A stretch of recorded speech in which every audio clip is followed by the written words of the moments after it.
అప్పుడు గద్దరు దాదాపు ఈ భావజాలానికి చెందిన ప్రతి వాళ్ళు యూనివర్సిటీ వచ్చారు.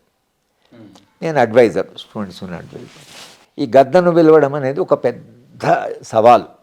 పోలీస్ వాళ్ళు వద్దని, కలెక్టర్ దగ్గర నుంచి ఆర్డర్సు, స్టేట్ నుంచి వైస్ ఛాన్సలర్ మీద ప్రెషరు, పిలవద్దు గద్దను అసలు రానివ్వద్దు. యూనివర్సిటీ లోపలికి రాని పిల్లలేమో నథింగ్ డూయింగ్, మేము గెలిచాము, మాకు విద్యార్థుల సంఘం మాది, సంఘానికి స్వేచ్ఛ ఉంటుంది, మా ఇష్టం వచ్చిన వాళ్ళని పిలుచుకుంటా, యూనివర్సిటీ ఎవరు వస్తులు అని వీళ్ళు. ఇక నేనేమో అడ్వైజర్, అటు యూనివర్సిటీ చెప్పాలి, ఇటు వీళ్ళకి చెప్పాలి. కానీ మొత్తం మీద పిలిచేవాళ్ళం. నేను I use to tell the vice chancellor, మరి ఎందుకు సార్ ఇంటర్ఫియర్, ఇది వాళ్ళ ఫంక్షన్, వాళ్ళ పైన పోలీస్ వాళ్ళకి చెప్పండి. లా అండ్ ఆర్డర్ ప్రాబ్లం లేనంత వరకు, వైలెన్స్ లేనంత వరకు, ఆయన వచ్చి పాటలు పాడితే, యూనివర్సిటీ అంటేనే దానికి ఒక అటానమీ ఉంటుంది.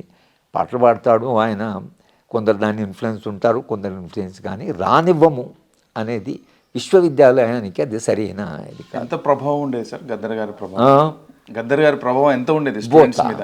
చాలా ఉంది. అంటే గద్దరుకు ఉండే ఒక యునీక్ క్వాలిటీ ఏమిటంటే, చాలా కాంప్లెక్స్ విషయాలని, చాలా సంక్లిష్టమైనటువంటి విషయాల్ని చాలా సింపుల్గా తన పాటలో చెప్పేవాడు. భారతదేశం భాగ్యసీమ అంటే మనం కూడా చెప్తున్నాము, అక్యుములేషన్ ఆఫ్ వెల్త్, దేశ సంపద ఉంది, పేదరికం ఉంది, ఇన్ఈక్వాలిటీస్ పెరుగుతున్నాయని మనం చెప్పే పద్ధతి వేరు, ఆయన చెప్పే పద్ధతి వేరు.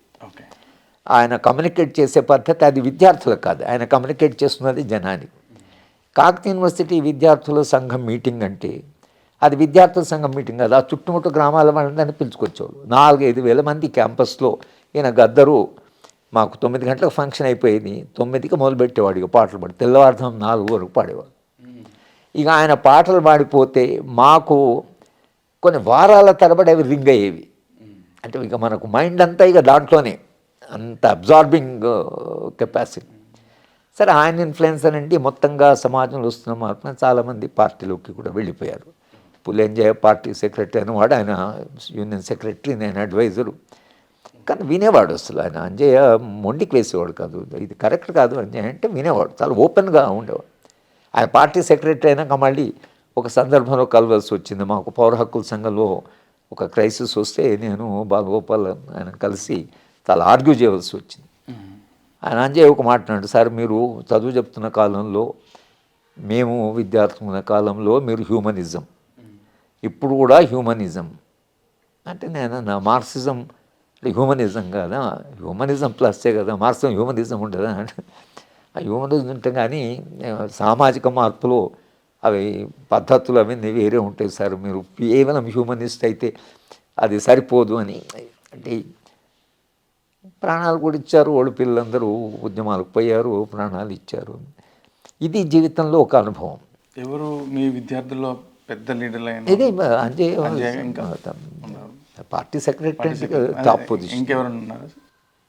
ఇంకా పిల్లలు ఉన్నారు. అతను లింగమూర్తి అని ఒక అబ్బాయి ఉండేవాడు, తెలుగు డిపార్ట్మెంట్. అతను చాలా రైజ్ అయ్యాడు పార్టీలో. కొందరు చాలా తొందరగా చనిపోయారు పార్టీలో జాయిన్, వాళ్ళు రైజ్ కాకముందే చనిపోయారు.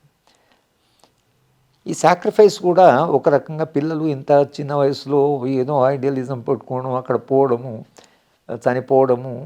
అరే చాలా ప్రతిభ కలిగిన పిల్లలు. ఒక అబ్బాయి ఉండేవాడు, అబ్బాయి పేరు జనార్దన్ రెడ్డి ఏదో. ఆ పిల్లోడు చాలా ఆశ్చర్యంగా, నేను పరీక్ష పెడితే పేపర్ ఇచ్చి నేను నా రూమ్లో వెళ్ళి చదువుకునేవాడిని. గంట సేపు అయిన తర్వాత నేను అన్నట్టు ఇన్విజిలేషన్ చేయలేదు. పిల్లలు టోటల్ ట్రస్ట్. ఓకే. సో వాడు కూడా పాపం సార్ మన మొత్తం అమ్మాడు కాబట్టి మనం కాపీ కొట్టకూడదని సిన్సియర్ రాసేవాడు. ఒక అబ్బాయి పేపర్ రాశాడు, 1-2 సార్లు రూమ్కి వచ్చాడు, కొంత ఇబ్బంది పడ్డాడు, కూర్చొని మళ్ళీ మాట్లాడుకుంటూ వెళ్ళిపోయాడు.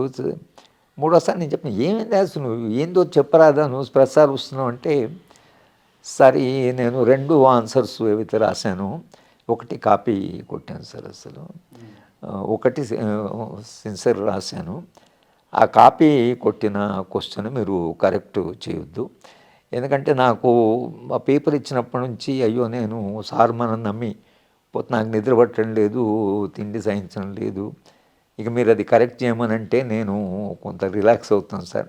ఆ అబ్బాయి మూమెంట్లోకి వెళ్ళిపోయాడు. అంటే ఈ అనుభవాలు ఏదైతున్నాయో మీకు చాలా ఆశ్చర్యం గారు ఈ పిల్లలు ఇంత సిన్సియర్ ఆనెస్ట్